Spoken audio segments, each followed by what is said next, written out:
अस्सलामुअलैकुम my dear and sweet subscriber. आज के लेक्चर में मैं आपके साथ डिस्कस करूंगा concept of probability. Before the discussion of concept of probability some dear student basic definition है, इन्हें हम डिस्कस करेंगे। यहाँ पर सबसे पहले हमारे पास क्या होता है डियर स्टूडेंट, हमारे पास सबसे पहले होता है experiment. Then dear student experiment से हमें रिजल्ट में क्या मिलता है, एक्सपेरिमेंट से हम लेते हैं ऑब्जर्वेशन। यहाँ से डियर स्टूडेंट हम कलेक्ट करते हैं ऑब्जर्वेशन, और ऑब्जर्वेशन से देन हम क्या सिलेक्ट करते हैं, ऑब्जर्वेशन से सिलेक्ट करते हैं हम सैंपल्स। देन डियर स्टूडेंट हम सैंपल से सिलेक्ट करते हैं इवेंट, और देन हम इवेंट की फाइंड करते हैं probability.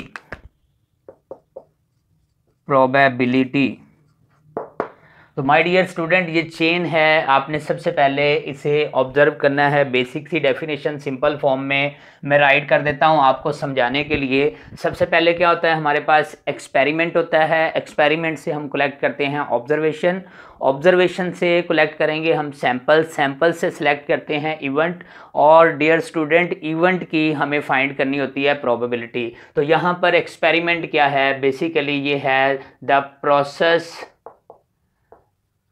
process of obtaining observation। तो हमारे पास एक्सपेरिमेंट क्या है, the process of obtaining observation. Observation हासिल करने का जो प्रोसीजर है, जो प्रोसेस है, उसे हम क्या बोलते हैं, experiment. Then my dear student observation क्या है, the act of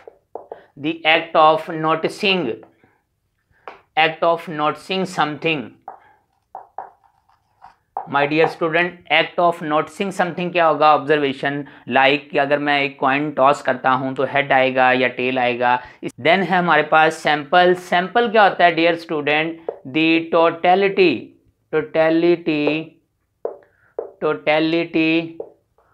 of observation. Dear student totality of observation क्या होगी, ये हमारे पास होगा सैंपल्स। देन इवेंट क्या होगा, इवेंट होगा हमारे पास subset of samples. My dear student sample का जो सबसेट होगा उसे हम क्या कहते हैं, उसे हम कहते हैं इवेंट। इवेंट की हमें फाइंड करनी होती है probability.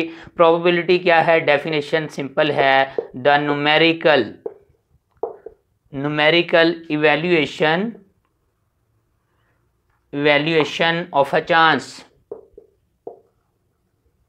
My dear student probability का मतलब ही चांस है, इल्मुल इम्कान, पॉसिबिलिटी। तो ये my dear student basic sketch है, आपको इसका आइडिया होना चाहिए। ये डेफिनेशन वैसे भी एमसीक्यूज में आ सकती हैं, इनका कॉन्सेप्ट होगा तो देन हमें क्वेश्चन को सॉल्व करने में आसानी होगी। अब मैं ये आपको समझाने के लिए एक एग्जांपल लेता हूँ। लाइक सबसे पहले एक्सपेरिमेंट क्या है, माय डियर स्टूडेंट हमने एक कॉइन लिया, कॉइन को टॉस किया, ये है एक्सपेरिमेंट।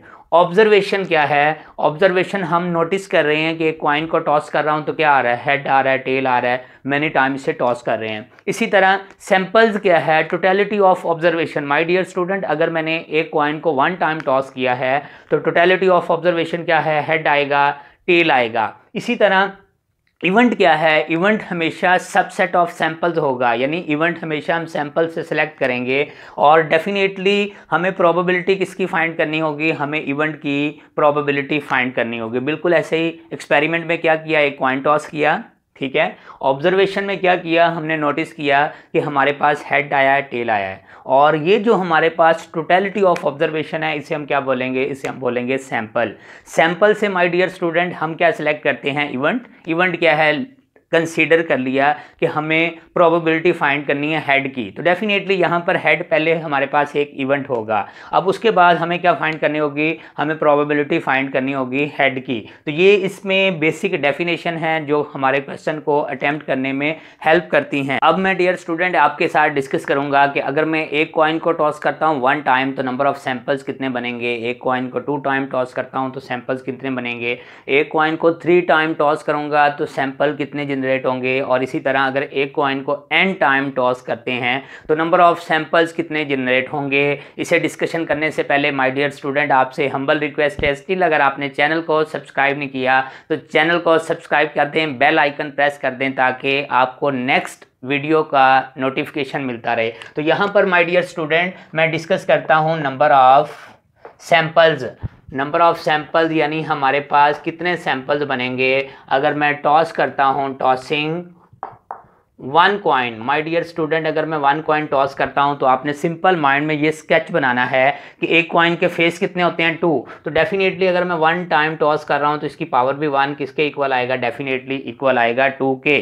अब इसी पैटर्न पे नेक्स्ट हम चलते हैं, हमारे पास क्या आएगा, number of samples tossing 2 coins. My dear student अगर मैं 2 कॉइन टॉस करता हूं तो आपने माइंड में यही रखना है, एक कॉइन के फेस कितने हैं 2, कितनी बार टॉस किया 2 टाइम, तो इसकी पावर लेंगे 2, किसके इक्वल आएगा 4। Same pattern number of samples tossing 3 coins. My dear student definitely 2 to the power 3 कितना बनेगा 8। एमसीक्यूज में भी ये आ सकता है, number of samples tossing 4 coin. तो my dear student 2 to the power 4 किसके इक्वल आएगा 16। ये अभी सैम्पल्स मैं आपके सामने जनरेट भी करूंगा ट्री डायग्राम से। सो जर्नल फॉर्म में हम फार्मूला जनरेट करते हैं माय डियर स्टूडेंट। इसका मतलब है कि अगर मैं number of samples tossing n coins कर दूं तो क्या बनेगा, formula 2 to the power n बनेगा। अब डियर स्टूडेंट यहाँ पर ये सैंपल्स मैं जनरेट करता हूँ with the help of tree diagram. Tree diagram क्या है माय डियर स्टूडेंट, यहाँ पर